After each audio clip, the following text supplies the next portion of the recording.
This is my classroom. There are no students here, so why am I still here?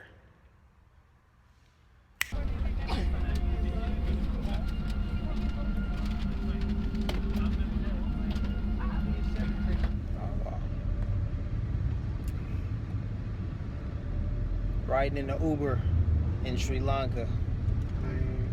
What's your name, man? Don. Huh? Don. Don? This is Don, my driver, my Uber driver. I drove Uber in Los Angeles, so I know what you're doing. I know the kind of work that you're doing. So, so let's recap, because this has been one hell of a day. So I was in Colombo, Sri Lanka, and I met with Peter Caroli, my colleague. We had dinner. He paid for my dinner, and that was nice. We had a wonderful evening, a wonderful dinner at the Golf Face Hotel. They tried to tell us not to sit in a certain area, and Peter said that's unacceptable. He's a guest there, and besides, their excuse was bullshit. They said that that there was a guest, there was a party, and that their guests had reserved those seats. There were no signs on those seats, and the party, never arrived. We said, well, where are the guests and when are they arriving? And they had no answers for us. They just told us we couldn't sit there, and that was just some bullshit. So Peter said, that's unacceptable, and we sat exactly right in the seats I chose, and we enjoyed our meal, and then we left from there. From there, we went. I showed Peter, the places that I had been to while I was in Colombo.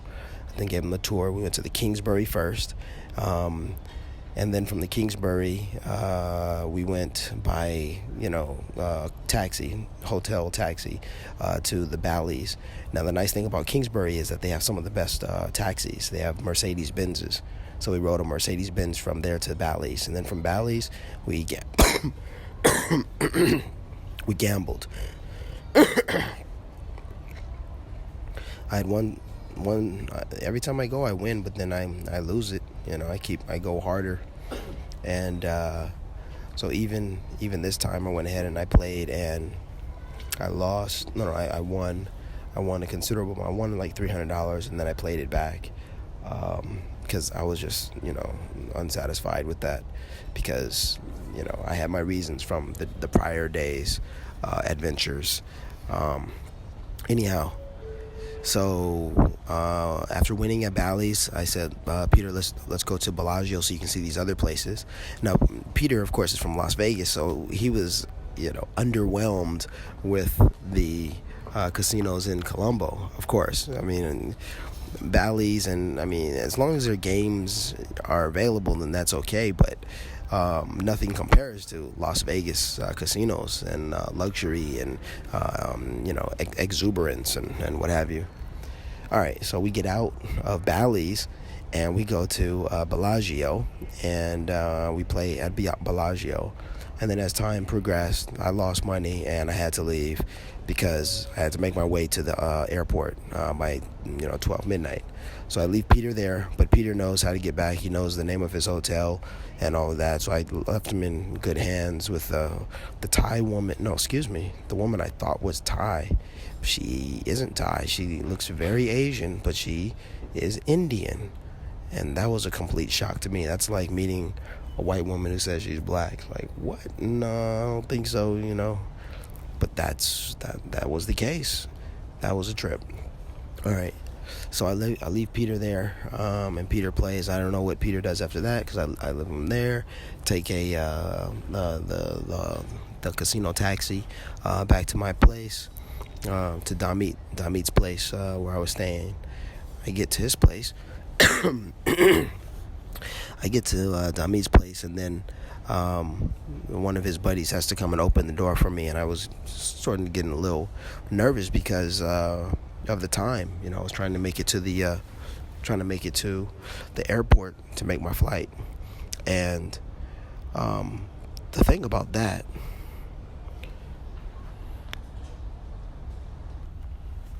Yeah, so I was trying to make my flight, make it to the airport, and I just figured, I just assumed that I was going to use Uber to get to the airport. So when I got back to Damit's place and I, used Wi-Fi to check out everything, I discovered that that Uber just wasn't working. The app on the phone wasn't working because there were no cars available, and my assumption, or my conjecture, or what I deduced from the situation is, in Sri Lanka, Uber doesn't work at certain hours, so it was impossible for me to find a way to the airport. Luckily, I had built a relationship with a Tuk Tuk driver. The guy would pick me up from Damit's place every day and take me around town, and I tip him very well, so he was my main man, and so I just called him, and I thought that I would use him to get to an area where I'd be able to find taxis, but when he picked me up, he said, if you're going to the airport, I'll take you there. And I was like, what?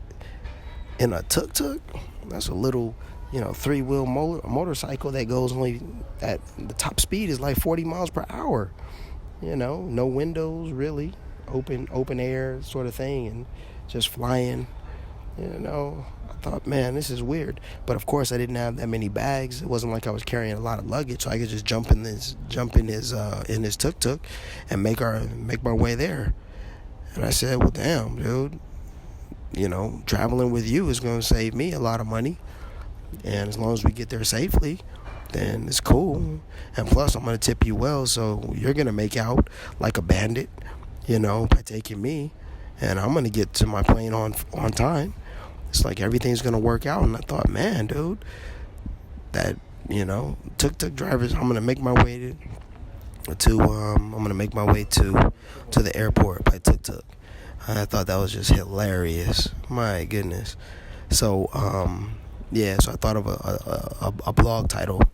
I thought of naming it Colombo by Tuk Tuk, because that was my main mode of transportation, Tuk Tuk. And, especially what you want to do is, get a relationship. The key to having a Tuk Tuk, riding Tuk Tuks, is jumping in Tuk Tuks that have meters, so you're not being gypped, because that happened to me. I knew not to get into one, but when I just hopped in to one. I didn't think about it, and after I was riding with the guy, I looked up and I said, hey, you don't have a meter? And he said, no. And then I asked him, well, how much are you going to charge me to get to my location? And he called out some ridiculous amount. And I said, yep, see, that's exactly what they do. So, sometimes you can't help it. If you're in a rush, if you're not careful, that's what's going to happen. But anywho, yeah. So, Colombo by Tuk Tuk. Made it all the way around the city, did all that kind of wild stuff. Went from here to there by Tuk Tuk. So I can tell you the Tuk Tuk life of Colombo, man. And I made it to the hotel. No, made it to the airport to make my flight. No problems. Okay. Then after I get to the airport, they tell me that the flight's been delayed like 15 minutes or something like that. And I'm like, cool, because they had an Emirates lounge in Sri Lanka, and I thought I didn't have enough time to enjoy that lounge. Well, come to find out, yeah, the plane was delayed even longer than 15 minutes. So I was just sitting in the I was just sitting in the lounge. I had breakfast there, and I was relaxing a lot, and it was just it was all kind of good. I said, man, this is great. All right, so we take the flight from Colombo to Dubai, and because we were late, the connection time was really short. So I thought, well, damn, I'm gonna have to run to make this flight. And I didn't see, there were no signs. Nothing told me that I would miss the flight. But that's what happened. I missed the connection because we arrived too late. So by that time, by the time I arrived at gate C15, the plane had already left the gate. The gate was closed. So now, mind you, on the way, the interesting thing was on the way to gate C15, I was passing the Emirates Lounge entrance, and I thought, well, darn, I don't get a chance to see the Emirates Lounge. I've seen the other lounges, but I'm getting to enjoy this lounge lifestyle. So I passed the lounge. So I passed the lounge on the way to C15, and when I learned that the gate was closed, all I could do was go back to the lounge and tell them, hey, you have to fix the situation because I missed the flight, not due to my error or my mistake, but because of maintenance on your end. So they had to rectify the situation, and and the result was that they put me up in a hotel that my initial 2 hour period, 2 hour layover, which dwindled down to, maybe less than an hour or even, minutes once we arrived. That it turned into a 10-hour layover, and they put me up in a hotel, the Emirates Hotel at the Le Meridian, and so I went first. I went to the Emirates Lounge, and then I went to the Emirates Hotel section of the Le Meridian, and then and now I'm sitting here at the Emirates Lounge above the gate, that